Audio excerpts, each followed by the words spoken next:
Le frictionless, qu'on précise bien le propos, c'est pas parce qu'on parle de frictionless, d'un paiement sans couture, sans friction, sans demande d'authentification forte, que la transaction n'est pas authentifiée.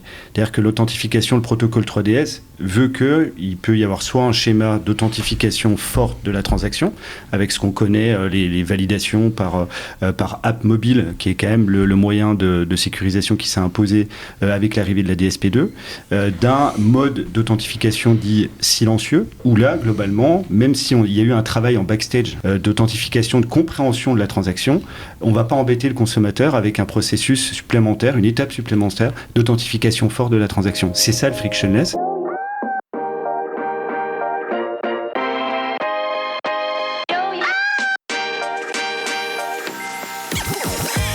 Bonjour et bienvenue parmi les Digital Doers, le podcast qui donne la parole aux décideurs de l'écosystème retail et e-commerce. Depuis 2020, avec mon partenaire, l'événement One-to-One Retail e-commerce qui se tient en mars à Monaco, nous tâchons de vous faire partager les visions et les retours d'expérience des leaders de notre secteur.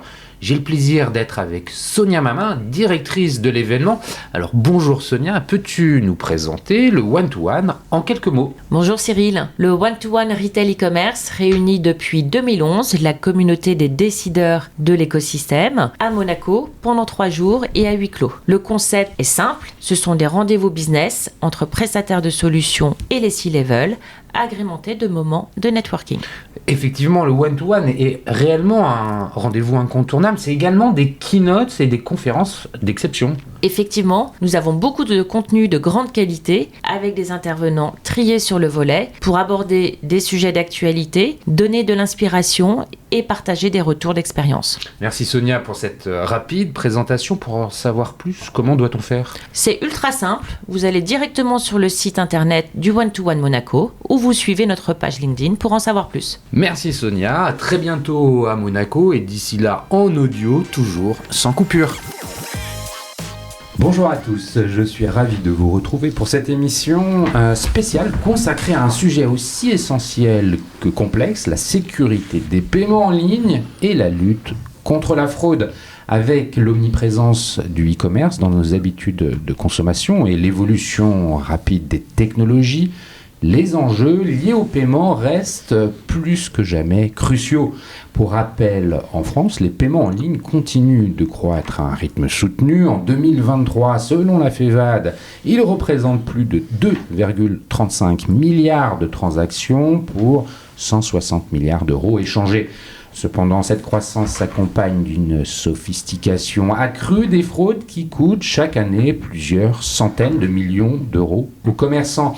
Alors que près de 8 Français sur 10 déclarent préférer les paiements en ligne sécurisés et rapides, il devient indispensable de répondre à ces attentes tout en limitant les risques. D'un côté, il faut garantir des transactions simples et fluides pour ne pas pénaliser le parcours client. De l'autre, il est impératif de protéger les commerçants et les consommateurs contre une fraude toujours plus sophistiquée. C'est un véritable exercice d'équilibre où la technologie, les données et la réglementation jouent un rôle clé. Pour explorer ces défis, j'ai le plaisir d'accueillir 3 invités exceptionnels. Thomas Roth, directeur de la lutte contre la fraude chez BPCE Payment Services, qui nous apportera son expertise sur les solutions technologiques de sécurisation des paiements.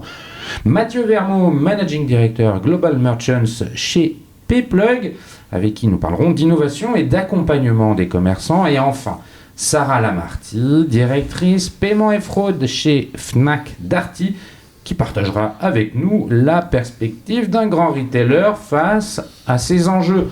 Ensemble, nous allons parler donc des technologies de sécurisation des paiements, de l'équilibre entre la lutte contre la fraude et le parcours client, et puis des nouveaux défis autour de la sécurisation des paiements. Mais avant de commencer, je vais demander à mes invités de se présenter un peu mieux que ce que je viens de faire en quelques mots. Et Sarah, à toi l'honneur. Bonjour tout le monde, je m'appelle Sarah Lamarty, je suis directrice des paiements et de la fraude au sein du groupe Fnac Darty.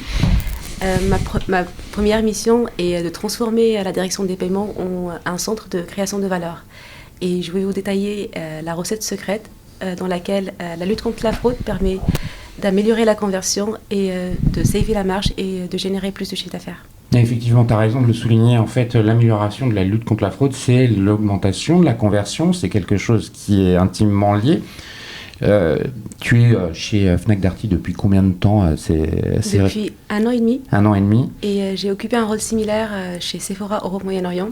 Et auparavant, un rôle similaire chez Vente Privée. Les enjeux pour Fnac Darty, tu peux nous les résumer en 2 phrases sur les paiements et la lutte contre la fraude? C'est quelques chiffres ou quelques données qui permettent de poser des éléments de contexte? L'enjeu principal du paiement, c'est d'offrir aux acheteurs la meilleure expérience d'achat possible, qui respecte leurs habitudes d'achat. Bien sûr, en respectant la règle de l'économie d'échelle, chaque moyen de paiement doit forcément apporter une valeur pour le groupe Fnac Darty. Et pour la lutte contre la fraude, il y a un enjeu crucial qui est c'est le saving de la marge. La fraude qu'on laisse passer, c'est de la marchandise qu'on a expédiée et c'est de la marchandise qu'on doit aussi rembourser aux banques. Donc ça représente pour nous, ça peut représenter pour nous une perte colossale. Aujourd'hui, nos taux de fraude, ils sont extrêmement bas, je dirais même les plus bas du marché français. Je ne pourrais pas partager bien sûr le chiffre exact. À côté de ça... Enrique Martinez, le PDG de Fnac Darty, m'a fait l'honneur de passer derrière ses micros pour le 200e épisode. Il nous donnait les chiffres d'affaires globales de Fnac Darty, c'est en milliards d'euros. Oui. Tu peux nous les rappeler? Là, aujourd'hui, avec l'acquisition de Uniro, j'aurai l'honneur de faire partie d'un groupe qui représente aujourd'hui 11 milliards de chiffre d'affaires. Voilà, c'est énorme. 11 milliards. On imagine bien que les paiements en ligne, là-dedans, représentent une part significative du chiffre d'affaires. Tu nous diras un peu plus ce qu'il en est. Mais effectivement, c'est un témoignage à forte valeur ajoutée pour parler de la fraude, puisque avec 11 milliards, on est carrément à l'échelle, comme dirait l'autre. Justement, je vais vous donner la parole maintenant, mais avant de présenter vous, Thomas, je rappelle que tu es en charge de la lutte contre la fraude chez BPCE. Est-ce que tu peux te présenter toi aussi en quelques mots? Et quelles sont finalement tes missions ici, chez BPCE? Oui, bonjour, et puis merci pour cette introduction. Effectivement, donc, moi je suis en charge de la lutte contre la fraude pour tous les paiements qui sont émis par le groupe BPCE. Donc le groupe BPCE, très schématiquement, c'est environ 20% des paiements en France. Ces 20% de paiements en France peuvent se décliner par instrument de paiement ou par moyen de paiement. Donc on connaît les chèques, on connaît les prélèvements, les lettres de change, mais très principalement aujourd'hui, et c'est ce qui nous intéresse, les virements, avec les virements instantanés qui portent des nouveaux cas d'usage.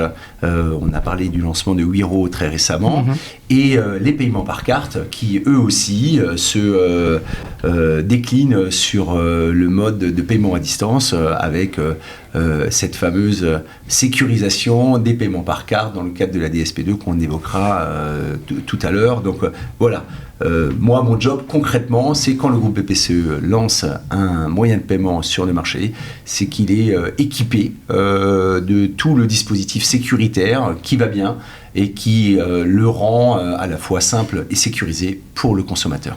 Voilà, toujours cette notion finalement de parcours client, même quand on parle de fraude, et on va se rendre compte avec nos échanges que c'est plus que jamais lié. Mathieu, est-ce que tu peux te représenter? Tu es déjà passé quelques fois derrière ce micro, mais je pense que c'est bien que tu te représentes et que tu nous dises un peu finalement comment Payplug accompagne ses clients commerçants et leurs consommateurs dans cette lutte contre la fraude. Écoutez, merci pour l'invitation. C'est toujours un plaisir d'être derrière ton micro, Cyril. Effectivement, chez Payplug, mon rôle en fait est d'accompagner les très grands marchands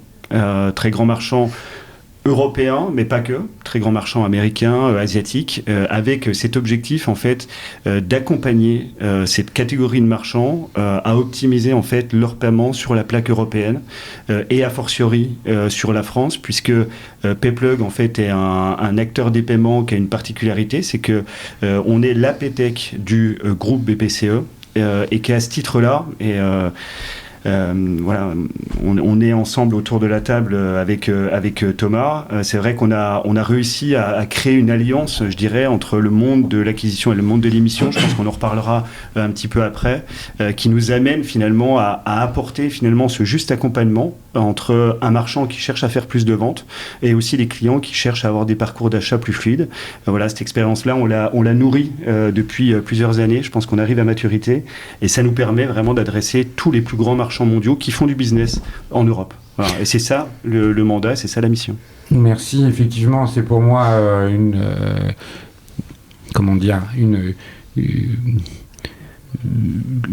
presque une évidence de vous avoir tous les deux à la table, parce que effectivement, tu le rappelles, Payplug fait partie de BPCE, et quand on veut parler de fraude, c'était difficile de ne pas inclure quelqu'un comme Thomas dans la discussion.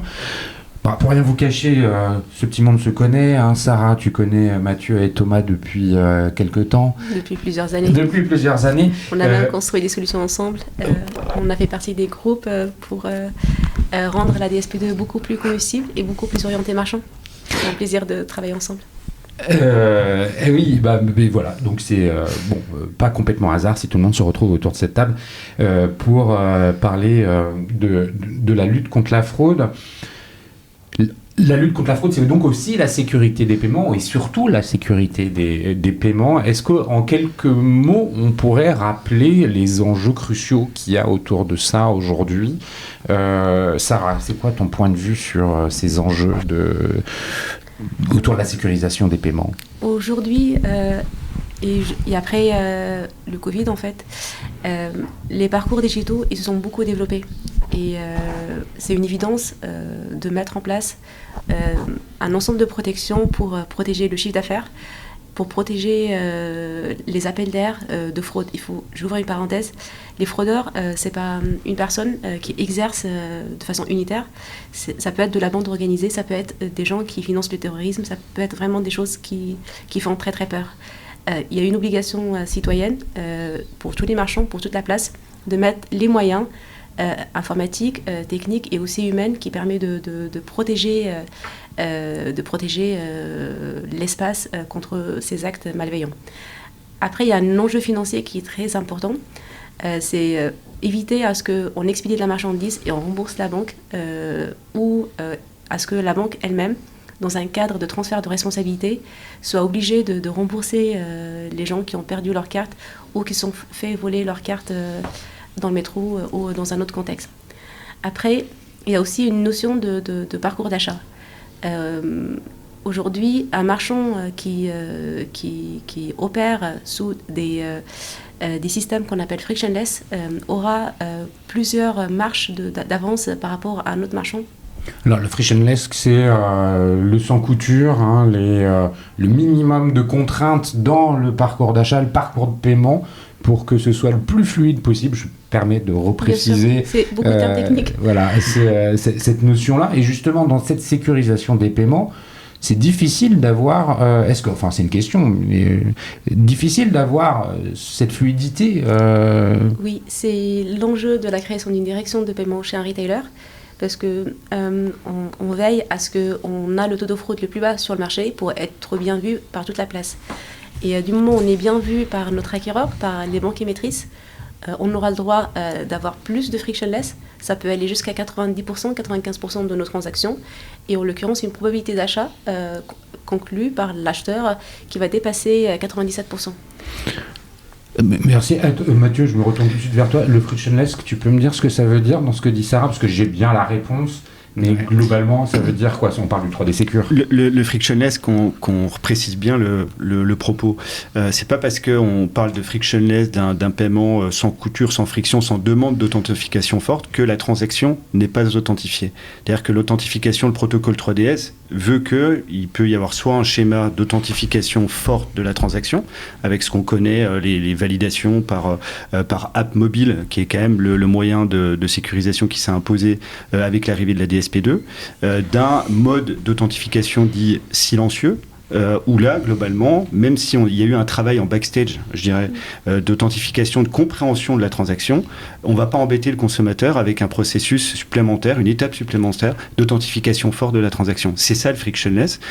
Et c'est, Sarah l'a très bien dit, c'est tout le sujet, c'est comment chez des marchands et même sur des produits à risque, on arrive à faire finalement plus de 90% de demandes de transactions sans authentification forte. C'est ce qu'on réussit à faire aujourd'hui, tout en maîtrisant le taux de fraude. Parce que en fait, le sujet, c'est pas de laisser... Là, il y a un sujet de data. De data. Je pense qu'on va en parler un petit peu après, mais la donnée comportementale, la compréhension de l'utilisateur qu'on a derrière la transaction, en fait, aujourd'hui, c'est pas... j'ai envie, en tant que marchand, ça devient une obligation, parce qu'il y a aussi des sujets, je pense qu'on va en reparler aussi un peu, c'est que la fraude, elle s'est déplacée. Aujourd'hui, on a de la fraude à l'authentification, donc sur le dispositif de 3DS, qui est attaqué avec des dispositifs de social engineering, etc., où des fraudeurs prennent la main, en fait, sur les apps des consommateurs, et qui peuvent finalement endommager aussi, on parlait de sécurité des paiements, de la confiance. La confiance est la base du commerce. Et moi, je vais vous partager une petite expérience personnelle.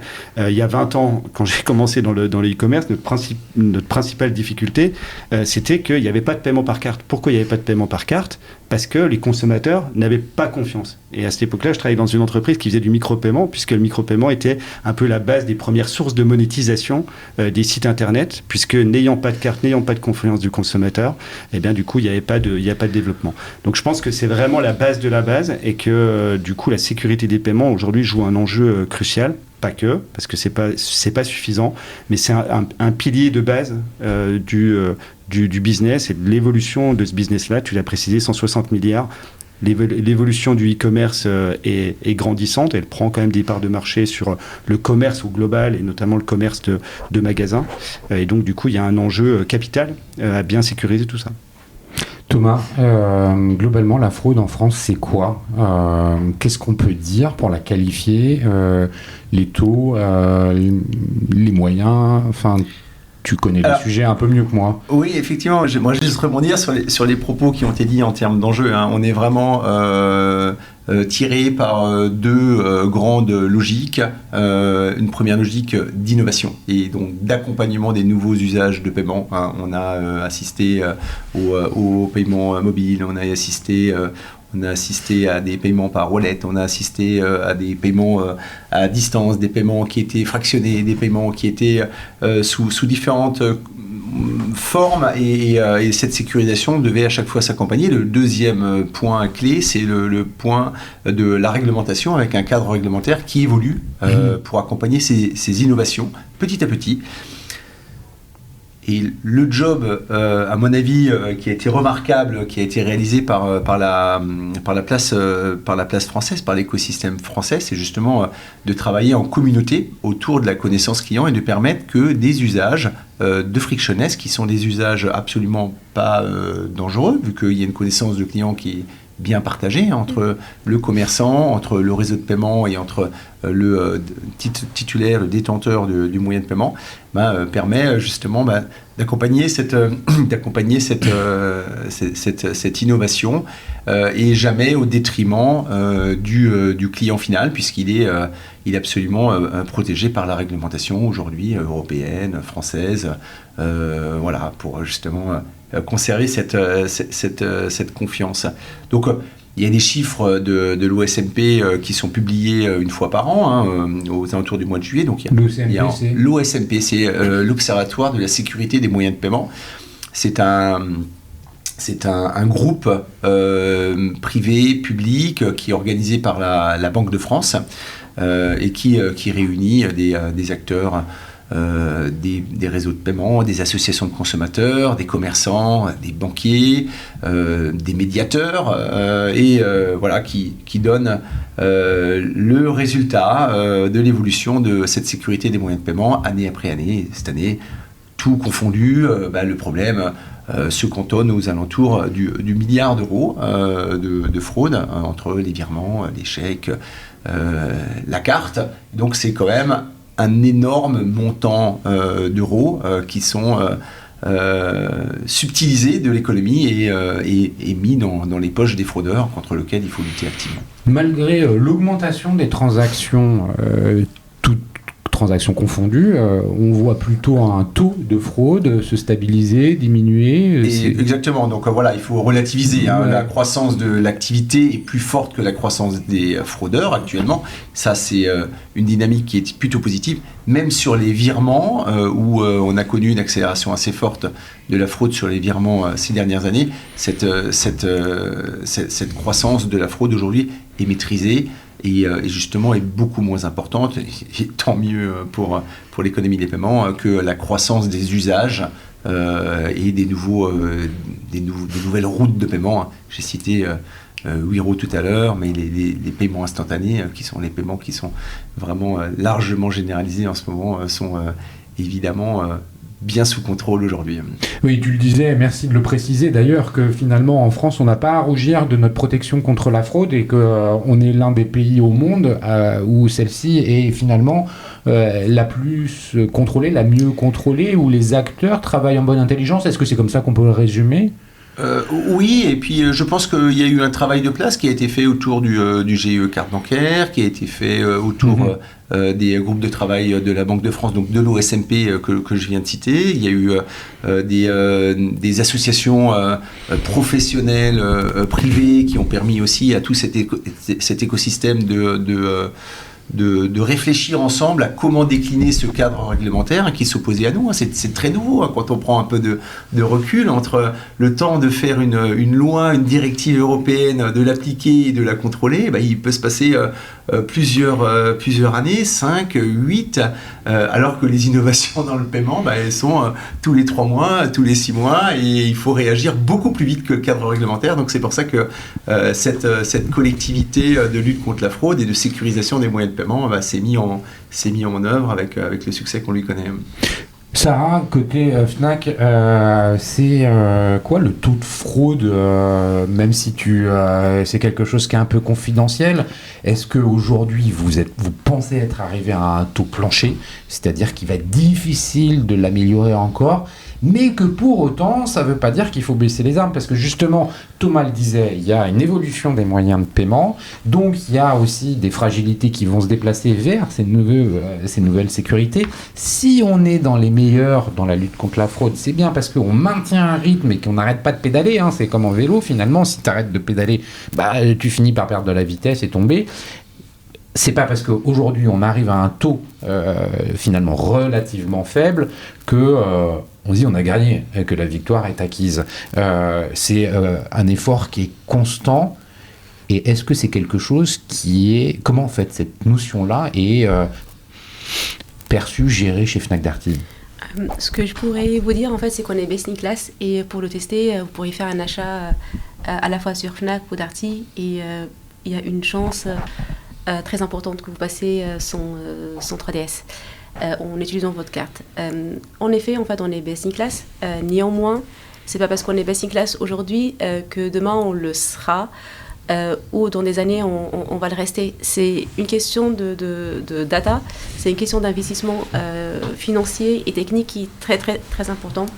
Il y a certains marchands qui calculent, par exemple, ils vont dire la fraude en termes de licence de logiciel, en plus du PayPal que je vais recruter, ça va me coûter X millions d'euros. Avec un taux de fraude à 0,3, 0,2, c'est juste un exemple, c'est moins de ce que je vais investir pour la lutte contre la fraude. Et le calcul va dire c'est pas grave, je vais laisser la fraude passer parce que ça va me coûter moins cher. Exactement. Néanmoins, c'est un petit calcul parce que en faisant ce petit calcul, le marchand va être mal vu par toute la place. Il n'aura pas le droit il n'y aura pas de frictionless. Exactement, il n'aura pas le droit d'offrir à ses acheteurs la meilleure expérience d'achat, et il va perdre en fait 15% de son chiffre d'affaires. Donc en évitant d'investir sur ce type de contrôle, il y a une facture à payer, soit avec de la trésorerie perdue, soit avec un chiffre d'affaires potentiel qu'il ne pourra pas encaisser, faute de toutes les erreurs techniques, tout ce qui se passe en fait pour que une transaction ne peut pas être concrétisée avec un régime à 100% d'authentification forte.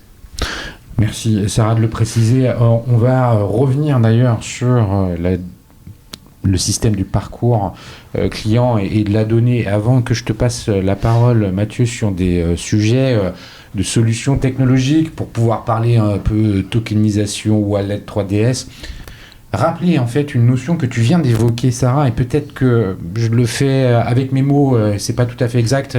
Merci de me corriger s'il le faut. Globalement, les commerçants qui mettent en place un dispositif de lecture de la donnée comportementale, je ne sais pas s'il faut parler de scoring, mais enfin, c'est un peu le mot qui me vient en tête, pour analyser ce qui s'est passé avant le check-out, avant la validation du paiement, permet de se rassurer ou non sur finalement la fiabilité de l'acheteur et de lui imposer ou non une authentification forte, c'est-à-dire de valider le paiement avec son app bancaire, ce qu'on appelle le 3DS. C'est ça, en fait, de dire, c'est bon, je suis rassuré, son comportement me semble être cohérent, il n'y a pas un risque majeur, donc j'évite l'authentification forte, donc j'augmente le taux de conversion. C'est exactement ça. Je vais juste en fait rajouter un peu quelques précisions. Pour lutter contre la fraude, on va déployer des moyens d'intelligence artificielle, des moyens informatiques, pour qu'on puisse en fait collecter des datas essentielles avec tout le respect de RGPD, de tout ce que la CNIL exige en termes de protection de données personnelles. Et ces données-là, ils vont nous renseigner sur une identité digitale. C'est-à-dire que si un fraudeur vient avec l'identité XY et demain avec AB, on saura matcher les deux identités et on saura avec une probabilité de 90,90% que c'est la même personne. Et il ne pourra pas passer dans les... Ouais, parce que c'est comportemental en fait. Ce sont c'est une identité digitale. Oui, mais qui regardent des comportements et pas uniquement une identité. Hein. Je vois Thomas et Mathieu hocher de la tête. Et justement, quand on va plus loin sur les moyens de paiement, on parlait de tokenisation, de wallet, de 3DS. D'ailleurs, la tokenisation, est-ce que, Mathieu, tu pourrais la définir dans des termes un peu plus un peu moins savants? On va essayer d'être simple sur le propos. En fait, la tokenisation, c'est un mot qui est très à la mode et qu'il faut démystifier. La tokenisation, c'est la capacité d'attacher un token à un client chez un marchand. Voilà. Et de sécuriser en fait cette identité derrière un token, ce qui permet deux choses: d'avoir moins de leaks de données. Donc un token, c'est notamment les network tokens, les tokens qui sont poussés par ce qu'on appelle les réseaux bancaires, hein, Visa, Mastercard et bientôt carte bancaire, voilà. Et donc du coup en termes de sécurisation, c'est beaucoup plus fort que avoir du stockage de PAN. Tu sais, le PAN, c'est les 16 chiffres de la carte qui peuvent être sécurisés par des acteurs. Parce que le token, il est lié à une transaction. Il est lié à un client et à un marchand. D'accord. Et donc, du coup, c'est la relation entre le client et le marchand. Sauf que la technologie du token est beaucoup plus forte que... Parce qu'on est sur de la crypto, là. Ouais, enfin, voilà, est beaucoup plus forte que le PAN, si tu veux, qui sont 16 chiffres, qui sont stockés quelque part. Donc, partant du principe que tu vas avoir moins de leaks de données, moins de pertes ou de fuites de données, automatiquement, tu sécurises plus. Et deuxième aspect, tu vas augmenter également tes taux d'autorisation, tes taux d'acceptation, puisque si tu as moins de fuites de données, automatiquement, tu as moins de renouvellement ou le fait que ces cartes-là, en fait, soient exclues du réseau. Donc ça, c'est je dirais, un game changer assez fort.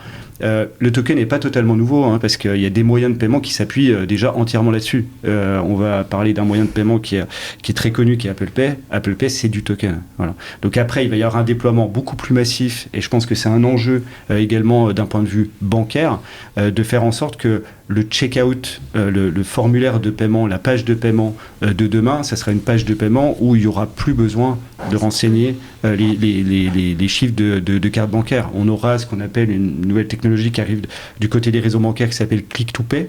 Voilà, qui est une initiative Visa, Mastercard, carte bancaire, et qui va permettre finalement de valider en one click les transactions et qui viendra se mettre à côté des wallets qu'on connaît, les Apple Pay, les Google Pay, etc. Mail ou son nom et on pourra payer comme ça sans... Ou même avec l'enrôlement automatique comme tu l'as aujourd'hui sur Apple Pay, avec Click to Pay via un enrôlement chez ta banque, donc dans ton app bancaire. Je pense que ça va être ça le parcours utilisateur. Et ben de la même manière, en one click, tu confirmeras ta transaction sur ton checkout web, mobile, etc. Donc voilà, donc ça c'est des technologies qui vont progressivement s'imposer. Maintenant, pour faire un peu le parallèle, et je le dis avec un petit sourire, avec le chèque, bon, les technologies dans le paiement mettent du temps à transiter, entre guillemets.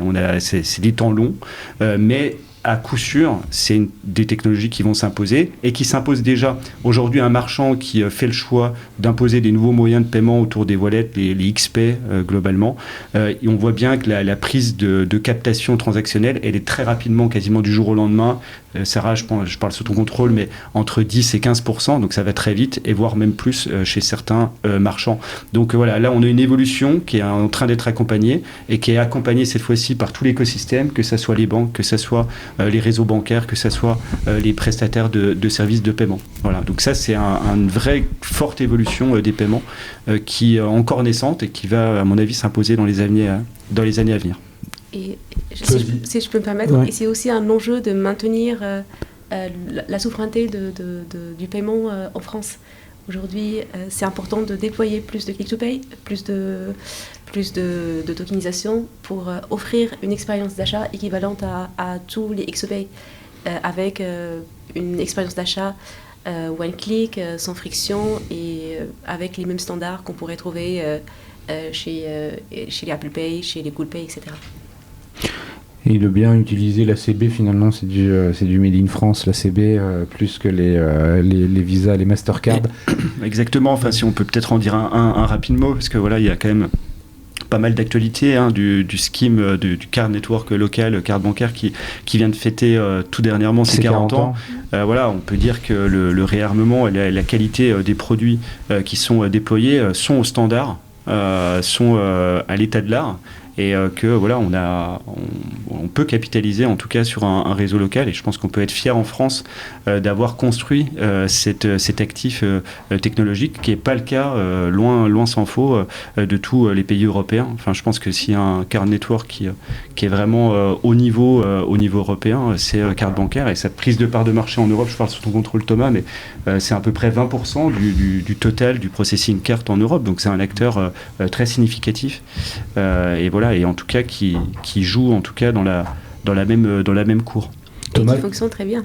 Et qui fonctionne très bien. Thomas, je te vois hocher la tête, acquiesçant les propos de Mathieu et de Sarah. Ouais, j'ai écouté avec passion. Moi, effectivement, il y a trois propos que je voudrais souligner. Le premier, c'est le sujet de la désensibilisation des données, donc les tokens, le fait d'avoir des circuits de paiement, des routes de paiement qui sont totalement sécurisées, et particulièrement en France et en Europe proche, parce qu'on a des pratiques qui sont très très communes. Donc le sujet de la fraude, il est quand même sur les routes de paiement tokenisées, sécurisées, il est très largement maîtrisé, parce qu'on sait très bien qui on a en face de nous en termes de commerçants, qui on a en face de nous en termes de clients, qui on a en face de nous en termes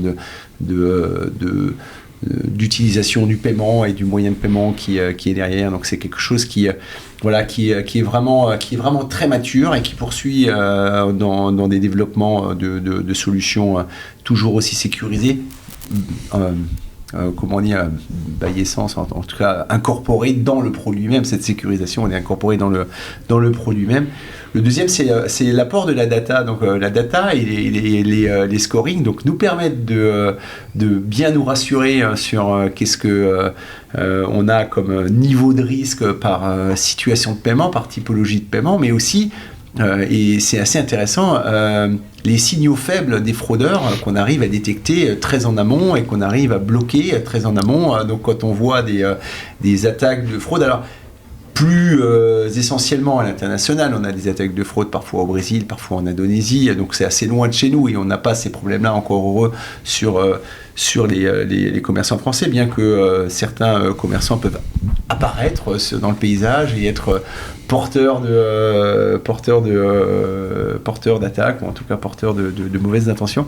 Donc tout ça, ça permet avec des démarches autour du machine learning, autour de l'analyse des clusters, de l'analyse des signaux faibles, eh bien on arrive à avoir un bon niveau de confiance, justement au profit des parcours clients, parce que c'est jamais une bonne expérience de bloquer un client à tort. Et donc nous, notre job, notre but, notre objectif premier, c'est de bloquer les fraudeurs et pas les clients, tout simplement. Mais je me souviens qu'en préparant l'émission, on a évoqué le cas un peu volontairement, exagéré, un commerçant qui finalement s'appuie uniquement sur la technologie du 3D Secure, c'est-à-dire sur les banques, en imposant une authentification forte à chaque fois, va avoir un taux de fraude faible, mais finalement un taux de conversion beaucoup moins fort parce qu'il n'aura pas mis en place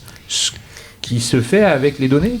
Je dirais même en fait que c'est paradoxal, parce que le taux de fraude est supérieur sur les parcours 3DS que sur les parcours frictionless. Parce que sur les parcours frictionless, on suppose que le marchand qui exerce sous ce régime dispose de tous les moyens qui font l'authentification silencieuse, comme Mathieu l'a bien expliqué.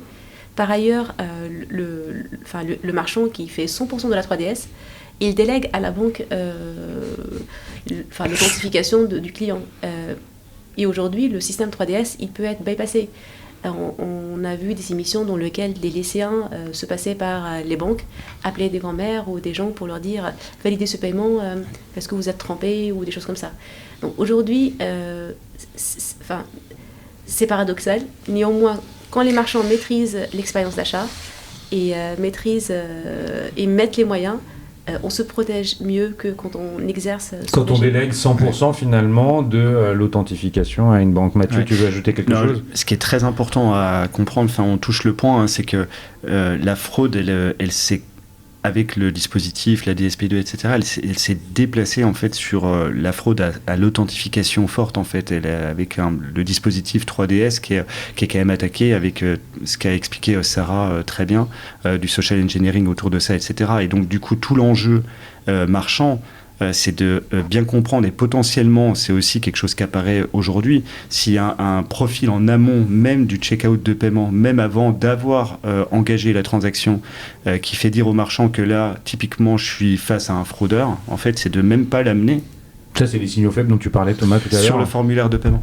Exactement. Voilà. Oui, complètement. Les recettes sont les mêmes. La manipulation, c'est un vrai problème. C'est un vrai problème aujourd'hui, parce qu'aujourd'hui, peut-être que tous les clients, tous les consommateurs ne sont pas assez avertis. Il y a des campagnes de sensibilisation massives qui sont faites. Ne donnez jamais vos données, par exemple, qui a été relayée par l'interbancarité à de longues reprises. Il y a beaucoup d'émissions de télé, des podcasts qui expliquent ces manipulations, ce social engineering, qui commence souvent par des phishing, par des payez votre amende, votre compte est en incident, ou alors vous devez annuler une transaction en Grèce, ou peu importe. Et donc voilà, on se retrouve dans un mécanisme pour lequel les fraudeurs sont extrêmement doués. Mais voilà, moi je maintiens que c'est par le collectif, quand un commerçant a l'intime conviction qu'il s'agit d'un achat d'un fraudeur, parce qu'il connaît son client, parce qu'il connaît les habitudes d'achat de son client, eh bien 3DS ou pas 3DS, le dispositif de lutte contre la fraude mis en place du côté du commerçant doit être capable de bloquer, s'il y a un doute, de temporiser, parce que c'est pas du bon business. Et derrière, le cadre réglementaire, les statistiques vont lui dire vous ne faites rien de vertueux pour la place, pour l'économie, pour la citoyenneté, et voilà. Et donc au final, c'est un gain très court-termiste. Et donc le deuxième axe fort, c'est cette data, cette IA, cette intelligence artificielle prédictive qui va nous permettre d'être toujours plus plus puissant, plus précis dans le calcul du distinguo du vrai et du faux. Sarah, justement, sur ces données et cette utilisation de l'IA, est-ce que ces données comportementales, elles sont internes à Fnac Darty, ou est-ce qu'il y a un partage plus global de comportements observés par différents acteurs du commerce en ligne qui vous permettent ensemble finalement de mieux renforcer un contrôle? Sur ce qui existe sur le marché, il y a 2 écoles. Il y a les écoles de logiciels de lutte contre la fraude qui sont partagées par plusieurs marchands, dans lesquels les données de fraude, ils sont anonymisées bien sûr. Oui, il n'y a pas de données personnelles partagées entre marchand X et un autre marchand Y. C'est surtout des données c'est important ce que dit Sarah, que c'est tout ça, c'est très encadré par la CNIL, par la RGPD. Je veux quand même qu'on ait bien conscience de tout cela. Exactement. Les marchands, par exemple, quand ils déclarent une fraude, c'est une fraude déclarée sur une tribu de marchands qui profitent de la donnée. Il y a d'autres marchands qui choisissent de faire un cluster, de disposer, surtout un marchand qui existe depuis des années.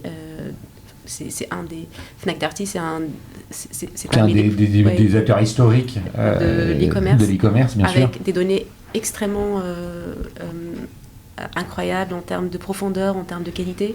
Donc, nous-mêmes, on dispose de suffisamment de données qui nous permettent de savoir est-ce que l'acheteur est un bon acheteur, il a de l'historique chez nous, ou c'est un mauvais acheteur parce qu'il y a beaucoup de signaux faibles qui nous indiquent que l'achat est suspect. Et dans ce cas-là, en fait, on ne va pas le bloquer. C'est surtout, on va passer sur un SaaS dans lequel il y a des humains, ce qu'on appelle la revue manuelle, qui permet de encore analyser de façon humaine le comportement de l'achat, ce qui est contenu dans le panier, et de décider est-ce que c'est un fraudeur ou c'est pas un fraudeur. Et ces données-là, finalement, les acteurs du paiement, que sont les portails comme les PSP, quelle est la position que vous avez par rapport à ça? Parce que on est avec Fnac Darty, clairement, qui est, comme le rappelait Sarah, un des meilleurs élèves sur ça. Comment vous travaillez avec ce genre de partenaires? Alors c'est une très bonne question. Nous, en fait, les situations qu'on apprécie le plus, c'est quand, et Thomas l'a rappelé, c'est un travail collectif, la sécurité des paiements, c'est quand on se retrouve face à un marchand qui est capable de nous alimenter de manière anonyme, en fait, sur sa vision du scoring d'une transaction donnée. Nous, après, on va avoir nos capacité d'analyse, puisque on est un établissement régulé, établissement de paiement, donc on manie la transaction techniquement et financièrement, et donc à ce titre-là, on a aussi accès à une profondeur de data qui est la nôtre. Et quand on cumule finalement la vision du marchand, la vision de l'acquéreur, et a fortiori dans notre cas la vision de l'émetteur, en fait, on fait des étincelles. Aujourd'hui, je le précise parce que c'est quelque chose de nouveau dans notre dispositif, on a lancé la semaine dernière les premières exemptions à l'authentification forte pour des transactions allant jusqu'à 500 €. Incroyable. Voilà. Donc là, on est vraiment dans l'innovation pure, puisque aujourd'hui, c'est quelque chose qui ne se pratique pas, qui est très exigeant, puisque pour des transactions au-delà de 250 €, donc entre 250 € et 500 €, le régulateur demande en fait un taux de fraude de 0,01% en volume euro. Donc c'est encore plus exigeant qu'en volume de transactions. Voilà. Juste si je peux me permettre, c'est un résultat incroyable, parce que le taux de fraude, pour que un établissement de paiement se permet de monter jusqu'à ce niveau-là de frictionless, c'est que la fraude à l'échelle de tous ces marchands, elle est excellente. C'est incroyable comme résultat. Merci. Moi, ça me fait rêver. C'est ça. Tout le bénéfice est pour les équipes, évidemment, et qui travaillent dur là-dessus. J'en profite pour faire le lien avec ta précédente question sur les outils, la technologie. On parlait d'IA. Nous, ce qu'on pense chez Payplex, c'est que sur ces sujets de sécurité des paiements, on est arrivé à un niveau qui va être difficile à dépasser en termes de KPI pur. Alors maintenant, il faut toujours se maintenir à flot et toujours maintenir l'excellence, je dirais, opérationnelle. Maintenant, il y a quand même un enjeu de productivité et d'aller encore plus vite dans les analyses, etc. Et en cela, je pense que l'IA, sur nos métiers, elle peut contribuer à finalement accélérer le mouvement, à avoir plus de masse de traitement de données avec des effectifs qui restent à peu près stables. Voilà, je pense que notre enjeu, il va être vraiment autour de ça, autour des enjeux d'IA. Et je pense que les professionnels sur ce segment-là travaillent beaucoup autour d'enjeux de productivité, plus que nous finalement autour d'atteinte d'objectifs, parce que j'estime qu'aujourd'hui ça va être difficile d'aller encore plus haut. Enfin, je parle aussi sur le contrôle de Thomas. De toute façon, les transactions à plus de 500 € sont automatiquement authentifiées fortement. En tout cas, ça c'est le périmètre de la réglementation aujourd'hui, à moins que ça bouge. Mais en tout cas, voilà, à date, je pense qu'on a atteint un peu le Graal sur cette partie.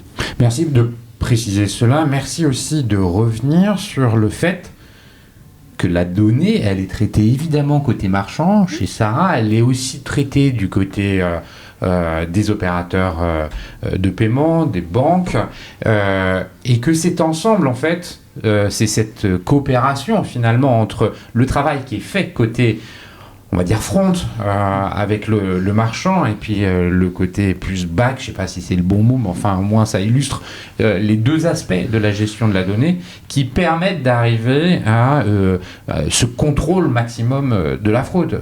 Thomas, je pense que tu ne vas pas aller à... Non, effectivement, il y a tout un travail de traduction des indicateurs et de la vision que chacun peut avoir du sujet de la fraude. Effectivement, les chiffres qui sont annoncés là par Sarah et par Mathieu, c'est leur vision qu'ils ont de cette performance qui est formidable. La performance sur cette branche-là, la performance sur la branche PSP émetteur, elle est partagée sur cette route-là, mais tout ça s'ajoute à une multitude de routes de paiement qui font une multitude de statistiques et qui, voilà, justement, doivent faire que ce partage d'indicateurs, eh bien, il doit justement être bien traduit, bien expliqué, bien transparent entre chacune des routes de paiement. Donc, on arrive à créer des super routes et à côté de ça, eh bien, il faut qu'on arrive aussi à sécuriser des routes un peu plus anciennes ou des routes un peu moins usitées. C'est pour ça que cette complémentarité, elle est clé pour qu'un payplug puisse exercer et exceller dans sa performance de traitement pour un commerçant donné. Oui. Merci Thomas. Sarah, j'aimerais te poser la question de la suite, en fait, la continuité pour un opérateur comme Fnac Darty. C'est quoi les enjeux 2025 et même encore après avec ces évolutions? Est-ce que on est sur la proposition de moyens de paiement alternatifs? On a évoqué un certain nombre, comme comment on appelle ça, le transfert de responsabilité. De responsabilité peut-être. Non, ce que je veux dire, c'est le virement instantané, l'instant payment. Pardon, merci. Bref, quels sont vos enjeux, vous, commerçants, pour 2025 et les autres années à venir? Je commencerai par la première partie qui est la plus évidente. On est best in class sur toute la gestion des paiements et de la fraude. Et il faut maintenir ce niveau d'excellence, cette confiance qu'on a auprès de nos acheteurs. Quand on achète chez Darty, il y a la marque de confiance. Quand on achète chez Fnac, il y a aussi cette marque de confiance. Et cette marque de confiance existe aussi sur le paiement. On veut maintenir cette confiance. Quand on achète chez Fnac Darty, on sait que nos données sont bien protégées, on sait que notre paiement va être bien accepté parce qu'il y a très peu de parasites techniques, de frictions qui vont faire que notre paiement va être refusé. Je suis sûre que si j'achète avant Noël, je serai livrée parce qu'il y a tout ce qu'il faut pour que ça soit fait dans le temps et dans l'heure. Après, pour maintenir ça, il y a beaucoup d'investissements pour rester toujours à l'ère du temps d'un point de vue technologique. Le monde du paiement et de la fraude, c'est un monde qui bouge. Il y a tout le temps de la réglementation que nous est imposée, souvent son ROI. On investit pour profiter de ces moments-là pour ajouter des éléments technologiques aux éléments réglementaires, pour avoir des projets avec un ROI très important, pour aussi co-modéliser nos systèmes informatiques, pour avoir la même expérience d'achat en France, chez Fnac, chez Darty, et aussi à l'international, pour avoir l'économie d'échelle la plus importante et pour avoir l'expérience d'achat équivalente, peu importe où on achète, et la même protection, peu importe où on achète, dans l'ensemble des marques du groupe.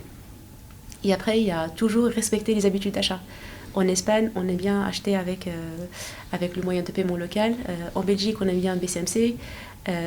En France, on aime bien carte bancaire. Et on veut convertir le maximum avec carte bancaire. Pour mieux convertir avec la marque locale carte bancaire, on est obligé de s'inscrire dans ce qu'on appelle le programme Low Emergent Risk. Et pour s'y inscrire, il faut avoir le taux de fraude le plus bas. Et il faut investir pour véhiculer des données, etc. Donc tout ça, c'est de l'investissement constant. C'est beaucoup de moyens humains et beaucoup de moyens informatiques pour toujours... pour maintenir en fait cette qualité-là. Exactement.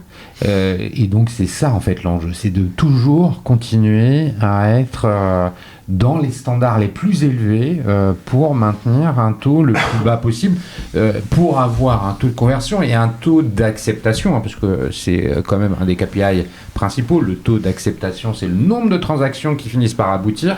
La conversion, c'est le nombre de paniers qu'on cherche à valider. L'acceptation, c'est à la fin l'argent qui passe réellement dans les tuyaux. Thomas, selon toi, c'est quoi les enjeux? Enfin, c'est finalement peut-être un peu plus macro. On comprend que pour Fnac Darty, c'est de continuer à pédaler, maintenir les standards les plus élevés et donc les investissements. J'imagine que tu cautionnes un peu cette approche. Mais complètement. Et puis je cautionne surtout le fait qu'on partage un certain nombre de valeurs qui est la confiance et la qualité. Nous, on a pour ambition d'accompagner les usages de paiement je le disais tout à l'heure, hein, de plus de 20% des Français.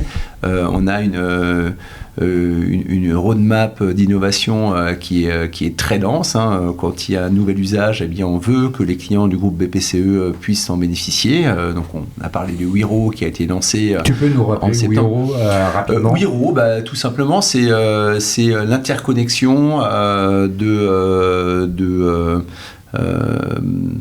je crois qu'il y a 30 millions de Français qui sont inscrits à ce service et qui permettent de s'échanger via des paiements instantanés de l'argent à la fin de leur week-end. Et donc ce système de paiement, hein, qui se base sur du paiement instantané, va se décliner progressivement sur de nouveaux cas d'usage, et notamment on va arriver sur le e-commerce très, très rapidement. Donc tout ça, ça fait partie des challenges, hein, qu'on a, parce que cette notion de qualité de service, elle est clé pour nous, pour l'adoption, elle est clé pour la confiance.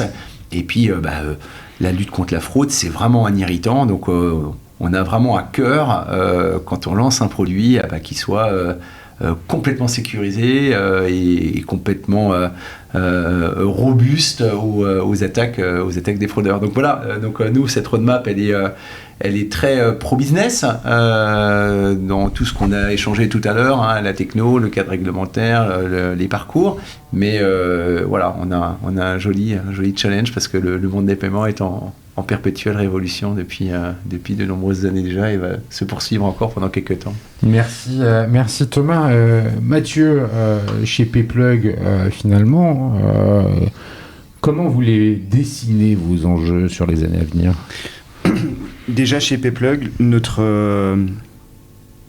sujet, c'est d'être les meilleurs là où on préempte un sujet. On a beaucoup parlé de cartes, et effectivement, le prisme de Thomas est beaucoup plus large, puisque Thomas, il voit tous les moyens de paiement et tous les enjeux de fraude sur tous les rails, etc. Nous, on a une vision qui est très carte. On en a beaucoup parlé, hein, et je parle beaucoup des réseaux cartes, etc.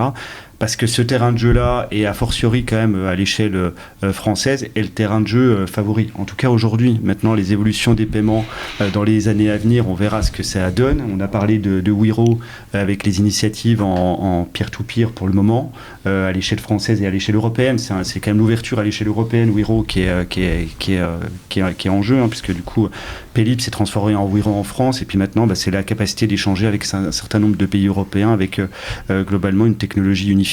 À voir les initiatives dans le e-com, ce que ça va donner. Ça prendra du temps parce que les paiements ne bougent pas du jour au lendemain.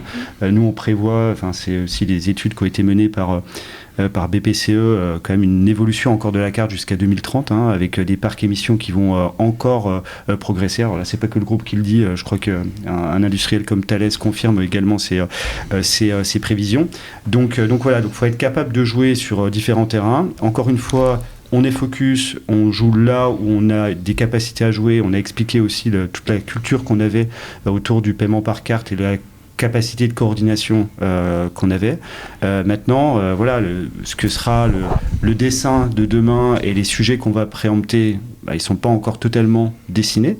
On investit également sur une autre cible qui sont plutôt des marchands petits et moyens, le sujet de l'omnicanal, qui est encore un autre terrain de jeu. Mais ce qu'on aime bien, c'est de sectoriser nos terrains de jeu et d'avoir les bonnes, ce qu'on appelle les USP, les bonnes propositions de valeur adressées à ces commerçants-là. Donc on ne prétend pas être partout, mais là on est fort et on est capable d'expliquer les use cases qu'on est capable de porter, et surtout les résultats, parce qu'on est quand même très drivé par le résultat et par la démonstration, parce que voilà, dire des choses c'est bien, les prouver c'est souvent beaucoup mieux, et ça correspond bien aujourd'hui à la typologie des marchands qui doivent rendre des comptes, qui sont aussi dans une économie qui est challenging, et voilà, nous on a à cœur d'être dans cette philosophie-là. Bon, merci pour ce mot de conclusion. On arrive au terme de cette émission. Si je dois retenir un certain nombre d'insights qui ont été partagés, c'est que finalement la sécurisation des paiements et la lutte contre la fraude, ce sont des moyens de leverager la conversion, d'améliorer la conversion. Il y a des notions de confiance qui sont également partagées à la fois pour le commerçant et les consommateurs, mais aussi entre le commerçant et ses partenaires. Il y a cette notion de confiance qui est fondamentale. La donnée vient jouer un rôle, et je crois que ça c'est vraiment quelque chose d'important. C'est tout le travail qui est fait avant l'accord de paiement, le scoring, les données comportementales, ce qui est fait chez le commerçant, et Sarah tu l'as très bien expliqué, mais également du côté des acteurs du paiement. Mathieu, tu l'as évoqué, en allant jusqu'à parler du fait que au-dessus de 250 € et jusqu'à 500 € pour un certain nombre d'acteurs, vous êtes en mesure de ne pas demander le 3DS, l'authentification forte via l'appli bancaire.